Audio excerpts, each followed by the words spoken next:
Mayong adlaw mga kaigsunan, mao kini ikatulong nga session sa ang Dios sa pagtubag ug panalangin. Si Haring Osias ang ika-16 nga hari sa gingharian sa Huda, naghimo sa full-scale nga reformasyon sa relihiyon.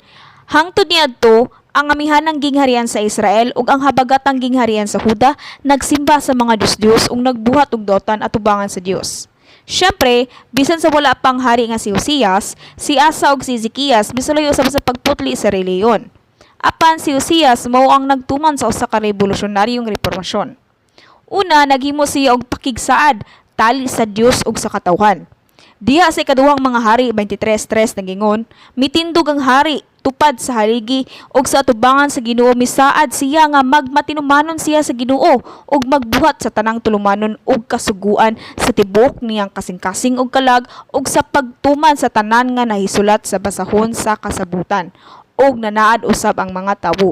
Unya iyang gidid-an ang pagsimba kang Baal, kang Asera ug kang Molek nga ni kaylap taliwala sa katawhan. Usab iyang gilaglag ang dulumtanon nga mga butang at tubangan sa Dios sama sa mga espiritista ug mga terapim. Iyang gisaulog ang Passover sa hustong paagi sumala sa nahisulat sa basahon sa balaod. Ang Passover gisaulog sa labing dako nga paagi matag usa sulod sa gatusan katuig sukad sa panahon sa mga maghuhukom. Adto ni usa ka higayon din si Osias miabot sa pagsugod sa usa ka reformasyon. Samtang ilang giayo ang mga guba sa templo, ilang nakaplagan ang basahon sa kasuguan. Human makadungog sa mga pulong sa basahon sa balaod, iyang naamguhan nga ang Huda nagpasilaob sa kasuko sa Dios pinaagi sa wala pagtuman sa naisulat nga basahon sa balaod. Kini mao nga diha siya nagsugod sa pag-ayo sa mga butang nga supak sa kabubuton sa Dios ug mibalik sa mga tawo ngadto sa Dios. Sumala sa pulong sa Dios, nakakaplag siya butang nga nakapahinabong sa mga katalagman sa Huda ug iyang gitangtang kini. Ang ikaduhang hari 22:2 nag-ingon, matarong siya at tubangan sa Ginoo gisunod niya ang gibuhat sa iyang katigulangan nga si David. Wala gayud siya motipas sa dalan nga matarong. Busa gibayo sa Dios si Haring Osias, gipakita usab sa Dios ang iyang kaluoy sa Huda. Gipanilipdan sa Dios ang Huda aron dili kini malaglag sa panahon sa paghari ni Haring Osias. Nanginaot ko nga makita no sab nimo ang original nga problema pinaagi sa kining mensahe ug masulbad kini. Ang Dios nga Amahan mihatag kanato og daghang mga sugo sukad sa libuan ka tuig na ang milabay. Gihatagan niya kita og 66 ka libro nga anaa sa Biblia pinaagi kang Jesus, mga propeta, ang mga apostoles, syempre og si Jesus nga didto sa Hudiya mga 2000 katuig na ang milabay. Ug wala kanato ang pisikal. Dugay na nga panahon sukad gisulat ang Biblia, apan masabtan gihapon nato kini pag-ayog mabati ang gugma sa Dios nga anaa sa pulong. Kini tungod kay ang magtatabang nga balang espiritu uban man kanato. Sa Juan 14:26 si Jesus mingon, siya ang inyong ikauban nga maong Espiritu Santo nga ipadala sa Amahan sa akong ngalan, magtudlo ug magpahinumdum kaninyo sa tanan nga akong gisulti kaninyo. Niining orasan nang hinaot ko nga maminaw ka sa mensahe pinaagi sa inspirasyon sa balaang espiritu aron mahibal-an ang imong orihinal nga mga problema ug makabaton ka usab og reformasyon sa imong kinabuhi sama ni Haring Osias. Nagapangamuyo ako sa ngalan sa atong Ginoo nga magbag-o ka sa paagi nga bayawon ka sa Dios nga pareho kang David. Minahal nga mga igsuon ni Kristo, hangtod sa katapusan nga session, gipasabot nako ang bahin sa orihinal nga problema sa duha nga mga aspeto. Una mao ang bumbong sa sala nga gimugna sa usa ka grabe nga sala. Sa laing pagkasulti, sala kini nga mosangpot sa kamatayon. Adto ni mga sala nga mosangpot sa kamatayon ug mga sala nga dili mosangpot sa kamatayon. Og kini gipatinaw sa makadaghan. Diha sa bag-ong tugon nga ang usa ka sala nga mosangpot sa kamatayon, may usa ka bugat nga sala. Kini nahimong usa ka dako nga bungbong atubangan sa Dios ug kini dili mahinulsulan gawas kun ang Dios mohatag sa espiritu sa paghinulsol nga giingon diha sa Hebrehanon 6 ug 10. Ang atong Ginoo nag-ingon nga ang pagsulti, batok, pagpakaula, pagsupak sa balang espiritu dili gayud mapasaylo bisan sa kini nga kalibutan o sa umaabot nga kalibutan. Una mao ang usa ka bumbong sa sala ang gibuhat sa usa ka bugat nga sala. Ug ang ikaduha mao ang usa ka bumbong sa sala ang gitukod dili sa bugat nga mga sala, kundi tungod sa kakulang sa gugma para sa Dios. Kung tinuod kang nahigugma sa Dios, dili ka gayud magtukod og bumbong sa sala atubangan sa Dios. Ug walay rason ni ana, di ba? Bisan pa nga ang Dios nahigugma kanimo, tungod kay wala ka mahigugma sa Dios, imong gitukod ang bumong sa sala. Niini nga mga kaso, dili ka makadawat sa tubag tungod kay wala ka magkinabuhi sa pulong sa Dios ug imong gipakyas ang Dios. Karon mga tana ako kanimo, pipila ka mga pangutana aron imong maamguhan ug mahibal-an kung unsa ang imong sukuranan nga mga problema. Sa miaging session nagiskot ko bayan sa anay kasing-kasing nga makapatay, isip anak sa Dios.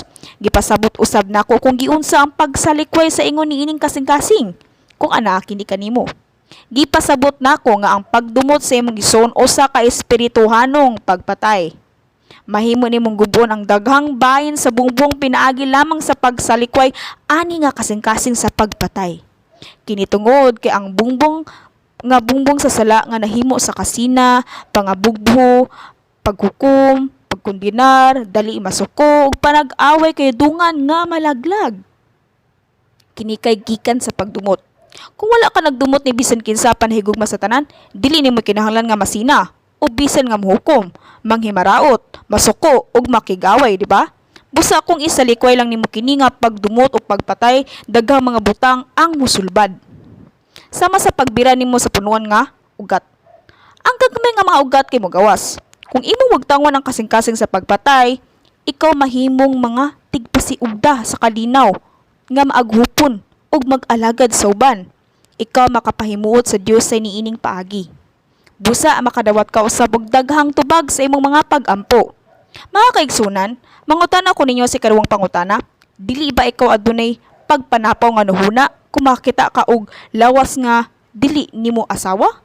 Kung naa kay asawa o ba na, dili ka angay nga magunuhuna kung makakita ka og laing tawo, di ba? Paliw guno na bisan samtang nagampo. Gihigugman nimo ang imong asawa. Tungod kay gihigugman nimo siya, sigurado nga gihigugman nimo ang imong bana og naminyo ka kaniya. Unya unsaon nimo paghigugma sa laing lalaki o lalaing babayi? Unsaon nimo pagbaton og mananapaw nga hunahuna? Batan-ong mga miyembro. Sa higayon nga kamo maminyo, kamo makabaton og usa ka mahigugmaw nga asawa ug bana. Unya nganong kamo adunay kaibog sa lalaing lalaki o babayi? Bisan pa sa pagpakasala uban sa mga buhat, palihog susiha ang imong kaugalingon. Parehas kini sa mga ulitawo. Kung ikaw adunay mananapaw nga nuhuna nga makitag usa ka tawo bisan kung kana nga tawo dili usa ka tawo nga imong gigugma nga imong pakaslan, kini dili husto. Kini usa ka bugat nga sala. Bisan pa sa imong paghimo sa buhat sa unod uban sa imong umaabot nga kapikas sa dili pa ikaw magbinyo. Kini maisip masala. Unsa pa ka kung buhaton ang buhat sa unod uban sa tawo nga dili nimo pakaslan? Ang Exodo 20:14 nagingon, dili ka manapaw. Ayaw pagpanapaw. Ang napulo ka mga sugo naglakip sa tanang mga balawod sa daan ug bagong tugon. Ug taliwala sa napulo, ang ikapito mao ang dili ka manapaw. Amen? Ang unang Tesalonica 4:3 hangtod sa 5 nagingon, gusto sa Dios nga magmamutli kamo pinaagi sa hingpit nga paglikay sa imoralidad. Kamong mga lalaki angayang masayod unsaon ninyo pagpagkighuusa sa inyong asawa sa paagi nga balaan ug dungganan. Ug dili inaaghat sa kaulag sama sa gibuhat sa mga tawo nga wala magtuo sa Dios. Sa laing pagkasulti, ang mga hentel wala makaila sa Dios, wala makaila sa impierno ug langit, ug wala mahibalo nga adunay paghukom. Mao nga sila nakasala. Nagsulti kini kanato nga dili magsunod sa kalibgon sama ni ining mga hentel. Gibuhat kini sa mga hentel tungod kay wala nila kini isipa nga usa ka sala. Ug wala sila motuo nga higihukman sila niini ug moadto sa impierno. Apan ang mga anak sa Dios nga midawat kang Jesus isip ilang maniluwas, dili gayud bubuhat sa moong mga butang. Ang Dios naghatag ug emphasizes sa pagkabalaan alang sa iyang mga anak ug sa ingon kinahanglan nimong isalikway ang tanang mananapaw nga nuhuna og mahimong balaan nga anak sa Dios. Bisan kung wala nimo ipakita ang mga makasasala nga kaniya sa gawas, gidumtan sa Dios ang iyang mga anak nga adunay ingon nga hunhuna sulod nila. Busa sa imong pagsimba mas maayo alang sa mga lalaki nga mulingkod uban sa mga lalaki ug alang sa mga babayi sa paglingkod uban sa mga babayi. Sa imong una, gusto ka bang mulingkod tapat sa usa ka lalaki o babayi nga imong gigusto? Palihog ayaw pagbato ni ini nga pangununa. Unsa ka maayo kung ikaw mosimba uban ang balaan ug limpyo nga kasing-kasing sa pananaw sa Dios. Bisan kung wala nimo ipakita ang mga makasasala nga kinaiya sa gawas, gidumtan sa Dios ang iyang mga anak nga adunay ingon ani nga hunhuna susulod nila. Amen? Si Jesus mingon sa Mateo 5:28, apan sultihan ko kamo nga ang matag usa nga motanaw sa usa ka babayi uban ang kaibog kaniya nakapanapaw na kaniya diha sa iyang kasing-kasing. Sa ato pa, bisan kung wala ka makahimo sa mga buhat sa unod sa usa ka babayi, kini nag-ingon nga ang tanan nga adunay kaibog sa usa ka babayi nakapanapaw na sa iyang kasing-kasing. Naglapas kini sa ikapito sa napulo ka sugo. Wala ko mag-iskot may tungod ni atong mga bag-o lang nga may dawat sa Ginoo ug nang ningkamot sa pagkinabuhi sa pulong sa Dios. Nahibalaan nimo pag-ayo nga dili husto nga adunay ingon niini nga hunahuna isip sa kaanak sa Dios tungod kay nakadungog ka sa daghang mga mensahe. Adunay kay mga kasinatian, mga titulog, mga katungdanan sa simbahan. Maingon ka nga ikaw adunay hugot nga pagtuog na higugma ka sa Dios. Apan wala gihapon nimo gisalikway kining maibugon nga hunahuna. Naghiskot ko bahin niini nga matang sa kaso. Ang sukaranan nga problema kay mao nga gusto nimo nga tipigan ug dili nimo gusto nga isalikway ang mga sala nga gidumtan sa Dios. Kung dili nimo isalikway kini mga butanga, unsa ang pagtanaw sa Dios kanimo? Gusto niya kamo mahimong balaan, mabalaan ug mas hingpit apan wala nimo isalikway ang hugaw nga kasing-kasing. Unya unsaon nimo pagdawat og mga tubag gikan sa Dios ni ana? Ang mga butang pagabuhaton kutob sa imong pagpaningkamot sa pisikal. Apan ang usa ka espesyal nga pultan sa panalangin dili maablihan sa Dios. Gawas kung imong usbon ang ing-ani nga kinaiya. Ikaw adunay mas dako nga bungbong sa sala samtang ang panahon kay molabay ug kini makababag sa tubag nga moabot. Siyempre, sa kalibutan karon dagang tawo ang muingon. Unsaon ko man pagsalikway bisan sa makasasalang mga hunahuna. Ang uban mingon gani nga kinaraan na ang paghiguma sa usa lang ka tawo nga imong asawa o bana. Karong panahon na giisip sa mga hentel nga usa sa uso sa kalibutan kay ang pagbaton og hinigugma gawas sa ilang kaugalingong asawa o bana. Bisan ang mga tawo nga walay hinigugma kay giisip nga mga buang. Mga bana o mga asawa mangutana ko ninyo, boring ba kung ang imong bana dili ganahan og laing babay gawas kanimo? Nagbinuang ba siya? Wala, di ba? Siya usa ka maayo nga bana nga adunay matahom og maayong kasing-kasing. Makaingon ka ba nga boring siya og tanga?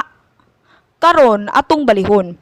Kung asawa walay relasyon, siya ba usa ka boring og buang nga asawa? Di pa dili gayud? Unsa ka maayo, buutan og matahom nga asawa? Apan ako nagtuo nga walay usa ka ninyo dinhi nga muuyon sa maong statement. Atong hunahunaon nga ang uso sa kalibutan karon. Ang ikadawang Timoteo 3:4 sa ulahing bahin nagingon, palabihon nila ang kahilayan kaysa sa Dios. Sama sa gingon, nagsunod sila sa kalipayan ug kaibog.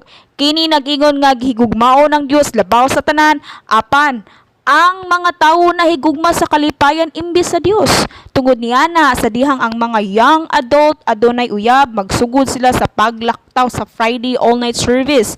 Bisantud wala sila makalapas sa adlaw nga igpapahulay. Apan nagsugod sila sa paglaktaw sa serbisyo sa Miyerkules, sa makausaw kaduha ug sila mihunong sa pagampo. Ug sila nahigugma sa kalibutanon nga kalipayan labaw pa sa Dios. Nawadan sila sa imahe sa usa ka tawo. Ang kultura sa kalibutan kay maibugon og immoral ug adunay daghang mga tentasyon. Sa wala pa gipayla ang TV sa Korea, dili pa kayo hugaw ang mga tawo. Ang mga bata nakakatunog daghang dili maayong mga butang. Nakadawat sila og daghang mga tentasyon pinagi sa TV. Istis, mga adunahan ra kaayo ang adunay mga TV. Kadaghanan sa mga tawo walay TV silang balay bisan sa sul. Unya lamang sa 70s ang ito magputi nga TV na himong kumon. Talagsara ang color nga TV. Gikan lamang sa 80s kami adunay color nga TV sa matag balay. So kaniadto ang mga krimen midaghan pag-ayo ug ang mga sala midaghan pag-ayo.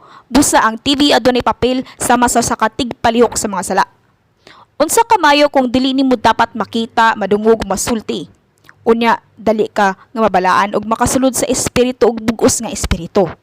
Ang kultura sa kalibutan maibog ug immoral ug adunay daghang mga tentasyon. Apan kinahanglan buntugon nato ang kalibutan isip mga anak sa Dios. Ug mailhan nato ang kalibutan. Kinahanglan natong isalikway bisan ang mga sala nga anaa sa atong mga hunahuna. Makaluluoy nga butang ko musupak ka sa pagbuton sa Dios ug talikdan ang imong minahal nga bana o sawa tungod kay dili nimo mapungan ang imong kaibog.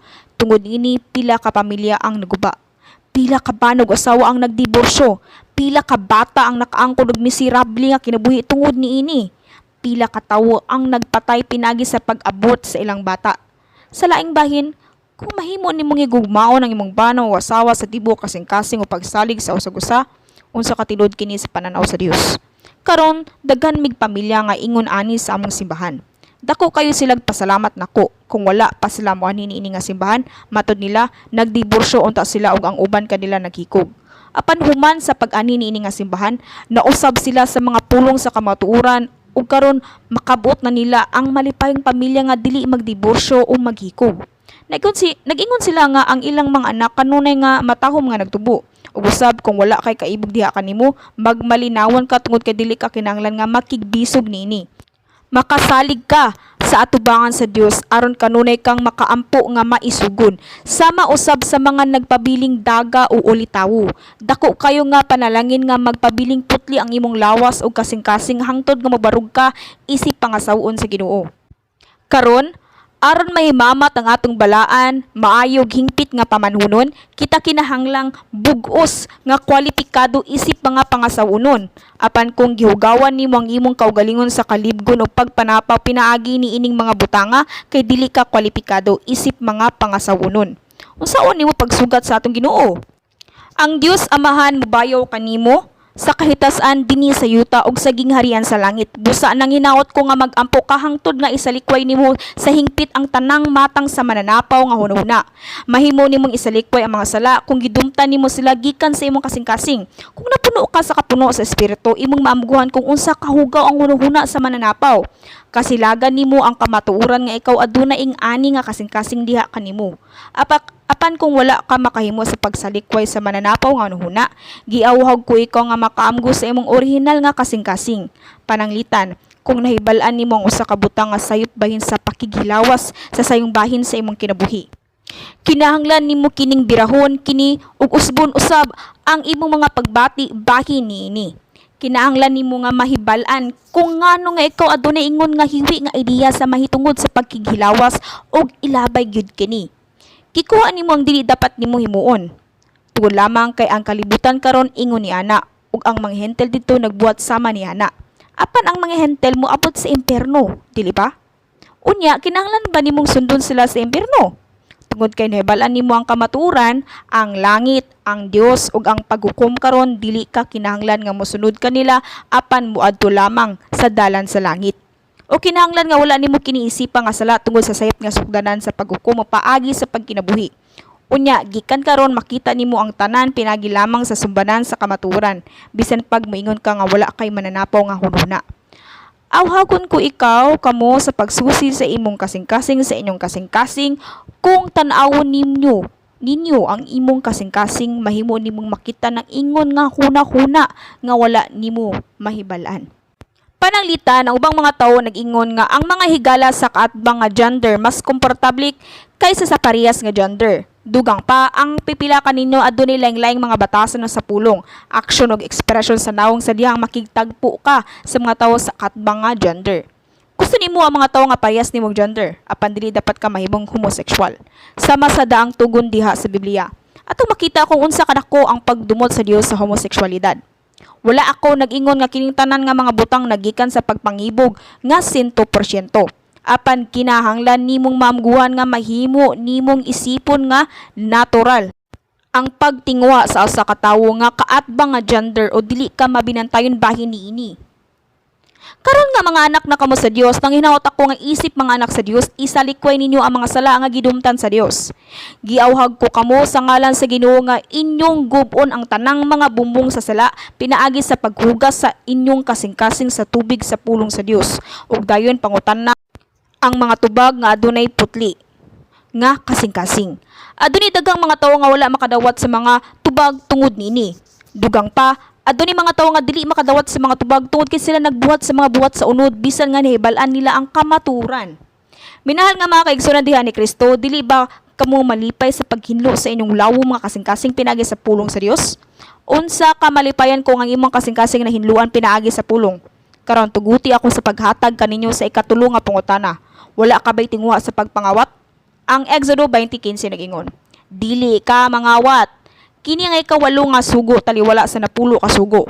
Importante usab kini nga sugo. Angay nimong mahibaluan kung unsa kadako ang pagdumot sa Dios sa pagpangawat. Ang pagpangawat mao ang pagkaibog sa mga kabutangan sa uban. Sa background nini nga tinguha mao ang tinguha sa pagkuha sa usa ka butang nga wala nimo gihaguan bisag sigurado ka nga wala kay tinguha sa pagpangawat. Hinaot nga imong susihon ang lawom nga bahin ang imong kasing-kasing. Pananglitan, akong gipasiugda ang kabubuton sa Dios nga wala bisan unsang transaksyon sa kwarta tali sa mga igsoon sa pagtuo. Gi-emphasize sa Dios kining duha ka butang sa diyang akong giablihan kini nga simbahan ni adtong 1982. Ayaw itugot nga ang duha ka tawo, lalaki babayi mosakay sa sakyanan ug ayaw pagbayloay og kwarta tali sa mga igsoon sa pagtuo. Dili na ko masabtan ka na niadtong panahona. Syempre gitudloan ko ikaw ni ana tungod kay kini pulong sa Dios. Sa gihapon nahibulong ko nganong miingon siya nga duha lang ang dili mosakay og sakyanan nga mag-inusara ug ang mag-igsuon sa pagtuo kinahanglang dili magbayloay og kwarta. Apan karon samtang nangalagad akong nasabtan kung ngano. Dagan kay mga sala ang nahimo niini.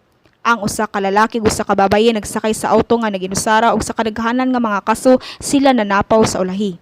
Kadaghanan kanila bisan po kung sila nagsakay sa usa ka sakyanan nga naginusara uban sa usa ka limpyo nga kasing-kasing sila panagsara nga walay problema. Pila ka problema ang nahitabo dili lamang sa simbahan kundi dili sa inyong mga panimalay tungod sa pagbaylo sa kwarta. Gi-emphasize na ko kining matag tuig. Apan sa gihapon adunay mga tawo nga nagbaligya og kwarta ug naghatag og kalisod sa usag-usa. Ang duha ka kilid nagantos ug magkauban. Tungod kay sila misupak sa Dios, ang Dios nagpahilayo sa iyang nawong gikan kanila. Og ang kaaway nga yawa og sa Satanas nakigdula kanila. Bisan pa niana ang uban kaniyo misupak ug adunay dakong kalisdanan sa inyong pamilya ug negosyo. Ang panultihon 11:15 kay nagingon, siya nga nagarantiya sa usa ka estranghero mag-antos gayud tungod niini. Apan siya nagadumot nga mahimong usa ka garantiya, may kasiguraduhan. Ang ubang mga tawo nagingon, gihangyo ako sa akong igsuong lalaki nga maniguro alang kaniya. Ug kung dili, kaaway tika. Sila nagingon nga sila walay kapilian gawa sa pagsiguro. Usa ka akong kini sayop. Bisan ang imong balay mahimong maguba pagkahuman sa seguridad sa usa ka balay, ang imong balay naguba ug ang relasyon sa imong kapikas mahimong dili maayo. Kung ang imong igsoon nagdumo tungod kay dili ka makagarantiya kaniya, hain na ang gugma ni anang igsuona. Kung higugma kaniya, dili kaniya hatagan og palasunon. Ang iyang kaugalingong igsuon, dili siya mangayo og butang nga makaguba nimo kung tunuod nga love kaniya, di ba? Sa unsang paagi nga siya mahimong panag-away tungod sa dili pagbarog isip nga garantiya. Unya dili siya igsuon. Kung kini maayo, kini maayo. Apan daghan pa nga sayop nga mga kaso. Unya nganong dili man ka motuman sa pagkahibalo nini, kini tungod kay gitintal ka nga nagununa nga makakuha ka og dako nga ganansya o gihatag kini sa Dios. Apan kung tinuod ka nahigugma ka sa Dios, tumanon nimo ang iyang pulong, di ba? Wala pay labot ang pulong gikan sa altar. Busa kung imong susihon ang imong lalong nga kasing-kasing, imong maamguhan nga ikaw misupak tuod kay ikaw adunay tinguha sa pag-angkon sa dili kinitaan. Dili ka magpahulam sa imong kwarta kung giunhuna nimo nga dili kini kaayuhan. Alang kanimo. Mahimong aduna kay matinud-an ang kasing-kasing alang sa simbahan ug sa Dios sa sinugdanan. Apan ang imong kasing-kasing mahimong mausab sa ulahi. Usab kanunin akong gipasabot nga kinahanglan kang maglakaw sa hustong paagi aron molampos sa imong negosyo. Hangtod karon gitugluan ko kamo nga dili mo lapas sa balaod kun dili maglakaw sa hustong dalan. Gitugluan ko nga dili mo lapas bisan sa gamay nga balaod. Palihog kuha ang kasing-kasing nga nagsulay sa paglapas sa balaod. Gitinguhaan nila nga patyon ang propeta nga si Daniel pinagi sa butang-butang sa iya. Apan bisan paguman nga nasulod siya sa lungib sa mga leon, gihatagan niya og himaya ang Dios, ingon usab ang iyang tulo ka mga higala. Si Pedro ug si Apostol Pablo, bisan kung ang kaaway nga yawa nagsulay sa pagpatay kanila, kung maglakaw ka sa husto nga dalan, ang Dios magpataas kanimo, magdala kanimo sa daghang mga panalangin. Bisan pa nga ang atong Ginoong Hesus gilansang sa cross ug ang kaaway nga yawa ug si Satanas mibuhat nini pinagi sa mga dautan sa katapusan. Ang Ginoo nabanhaw aron mahimong unang bunga sa pagkabanhaw. May anhi siya isip nga atong manluluwas ug gibutang siya sa Dios ingon nga hari sa mga hari ug Ginoo sa mga Ginoo. Busa nang hinaot ko nga mulakaw kamong tanan sa hustong dalan. Unsaon nimo pagpangayog panalangin sa Dios nga naglapas ka sa balaod ug nagbuhat og dili matarong nga mga butang? Kini nga matang sa kinaya kay mao ang tinguha sa pagpangawat. Hinaot nga dili nimo makalimtan bisan ang gamay nga mga butang nga mahitabo sa imong palibot sa imong adlaw-adlaw nga kinabuhi. Kung magkuha ka bisan usa ka ballpen o usa ka piraso nga papel gikan sa laing tawo nga walay pagtugot, natural nga adunay mga tusok sa konsensya. Apan kung wala kay ingon niana, nagpasabot nga naa kay tingwa sa pagpangawat. Kung wala kay mga tunok sa konsensya, ilabi na kung imong gipukuptan ang butang sa Dios nga imong magamit, kini nagpasabot nga ikaw adunay dakong tingwa sa pagpangawat. Dili ba ikaw ang labing dautan nga kawatan kung ikaw adunay tingwa sa pagpangawat sa butang nga iya sa Dios nga labing gamhanan? Karon, atong hibalan ang mga ugat niini nga mga huna kung kuhaon kini sa hingpit. Unya, bisan unsa pa kalisod sa imong pinansyal ang sitwasyon. Dili ka gayud magpakita og bisan unsa nga dili matarong nga buhat sa bisan unsa nga matang sa tentasyon. Palihog pa kinusulgi ka sa diha nga ikaw moy-abot sa pagbaton sa kasing-kasing sa pagpangawat. Kinahanglan nga ikaw adunay usa ka inisyal nga higayon nga ikaw adunay kasing-kasing sa pagpangawat. Samtang nagtubo, miadto ko sa usa ka biyahe sa eskwelahan ug nangawat og usa o duha ka persimmons alang sa kaligawan uban sa ako mga higala sa makausa. Kanunin akong nahinduman kana og kini nakapasakit kayo kanako sa konsensya sa bata pa ako. Bisag unsa pa ko kapobre, wala ko'y tinguha nga mangawat. Isa ka beses nagpalit mi og ramen isa ka kahon. Katong orasa mga 40 ka ramen ang na-deliver nga sobra pa sa among nabayran. Pag-abot nako sa balay og pag-ihap naapay usa o duha. Gibalik nako sila. Gipadala nako ang usa sa akong mga anak nga babayi aron iuli nila. Katong sa dihang nagpuyo kami sa kakabus, bisan ni adtong panahona, bisan unsa kanindot nga balay ang akong nakita, wala gid ko maganhuna nga gusto ko nga adunay usa ka balay nga ingon ni ana. Busa, sukad sa pag-abli sa simbahan, wala ako makahikap bisan usa ka sentimo sa mga halad nga iya sa Dios. Wala nako kini ug wala pa nako kini gigamit. Hinunua, akong giuli ang sweldo nga akong nadawat sa simbahan. Dayon gipakaon ako sa Dios, gibistihan o gihatag ang tanan nga akong gikinahanglan sumala sa paagi sa Dios. Niining panahona diin lisod pangitaon ang tinuod nga pagtuo ug pagsalig. Awhagon ko ikaw nga mahimong maayong pinilyalan sa Dios nga mahimong itugyan sa Dios ang tanan. Minahal nga mga igsoon, kung imong isalikoy ang tulo ka mga tingwa sa ibabaw nga mao ang pagpatay, pagpanapa o pagpangawat, mahimo nimong gupon ang kadaghanan sa bungbong sa sila. Mahimo nimong isugid nga maisugod nga gihigugman nimo ang Dios. Ug kung hangyoon nimo siyang atubagon ang imong pag-ampo, buhaton niya kini. Apan kung aduna pa kamo niining mga kasing-kasing sa kabakakan, ang Dios dili mahimong komportable uban kaninyo. Tungod kay inyong mga tingwa mahimong magawas ingon nga mga dagkong mga sala diha sa mga pagsulay. Karon nang hinaot ko nga gupon nimo kining tanang bumbong sa kasalanan ug pun-on ang imong kasing-kasing sa gugma sa Dios. Nagampo ko sa ngalan sa Ginoo nga makadawat dayon kamo og mga tubag nga matagaktak sama sa tamis nga ulan human sa dugay nga kagutom. Sulayi nga gubon kining tanan sa tinagsa og hinui ug putli ang imong kasing-kasing ug imong masinati kung unsa kadali ang pagtubag sa imong pagampo. Nasakit ka, mawala na ang sakit. Mga sakit sa panit, athlete's foods, uban pang mga sakit, sa oras nga ikaw nabalaan, ang tanan mawala. Mawala ng tanan kakatol. Si Job na hiluan usab human siya maghinulsol. Human siya maghinulsol atubangan sa Dios, nahimo siyang hinlo. Kung wala kay ingon nga hugaw nga mga butang, wala kay sakit sa panit. Panapos, minahal nga mga igsoon ni Kristo, sa Genesis Kapitulo 35, ang Dios nagsugo kang Jacob sa pagtungas sa Bethel o pagtukod og halaran. Ang Bethel mao ang dapit diin si Jacob nakakita sa Dios diha sa iyang damgo samtang natulog uban sa usa ka bato ingon nga iyang unlan. Niadtong panahona, ang Dios naghimo sa unang pakigsaad uban kang Jacob. Siya misaad kang Jacob nga iyang ihatag kaniya ang yuta sa Kanaan og dili maihap nga mga kaliwat. Gibutang ni Jacob ang bato nga iyang gigamit nga unlan ingong haligi. Gidihugan kini og naghimog panaad atubangan sa Dios. Siya mingon nga kung ang Dios magauban kaniya hangtod nga siya mobalik sa balay sa iyang amahan, kini nga haligi mahimong templo sa Dios. Karon si Jacob miadto sa Bethel, sumala sa sugo sa Dios ug sa pagtuman sa iyang panaad. Karon wala siya maginusara. Siya adunay daghang mga tawo lakip ang iyang pamilya nga iyang naangkon diha sa Padan Aram. Dini sa wala pa si Mobiya, gisugo ni Jacob ang iyang mga tawo sa usa ka butang. Genesis 35:2 nag-ingon, ang ulahing bahin nag-ingon, isalakway ang langyaw nga mga Dios nga anaa sa tiliwala ninyo, ug hinluyi ang inyong kaugalingon ug ilisan ang inyong mga bisti. Sa pagkamasinugtanon, ilang gihatag ang Jacob ang ilang mga hentel nga mga Dios-Dios ug mga Arios. Sa espirituhanon nga paagi, ang tanan nga imong gigugma labaw pa sa Dios kay usa ka idolo. Mao kini ang giingon sa Biblia. Karon igilubong sila ni Jacob ilalom sa oak tree duol sa Sikem. Human sa pagputli gipanalipdan sa Dios si Jacob ug ang iyang grupo sa pag-adto sa Bethel nga luwas ug sa pagtuman sa iyang sugo. Sa diyang si Jacob nagtukod og usa ka halaran sa Bethel, ang Dios nagpakita pag-usab kang Jacob.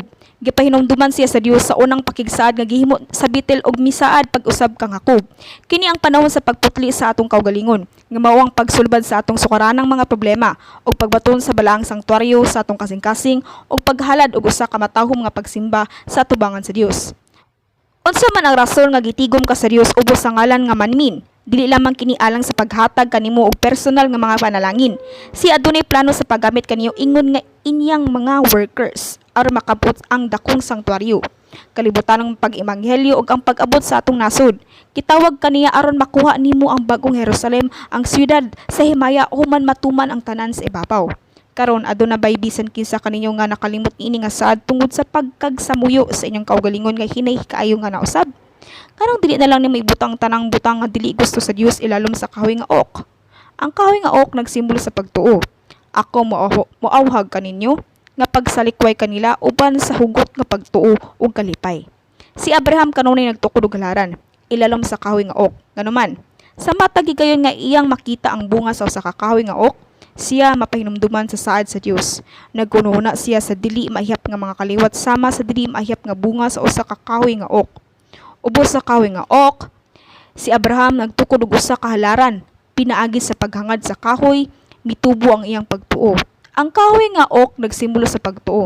Kung imong isalikway ang gikasaligan sa Dios uban ang pagtuo ug kalipay, ang Dios mapamatuod pag-usab sa iyang mga saad sa dakong sangtuaryo o bagong Jerusalem. Iyak kitang giyahan, hangtod matuman ang tanan.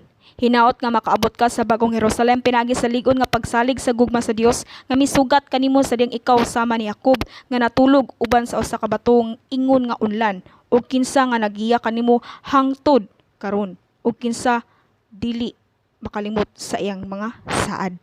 Sa ngalan sa Ginoo ako nagampo. Amen.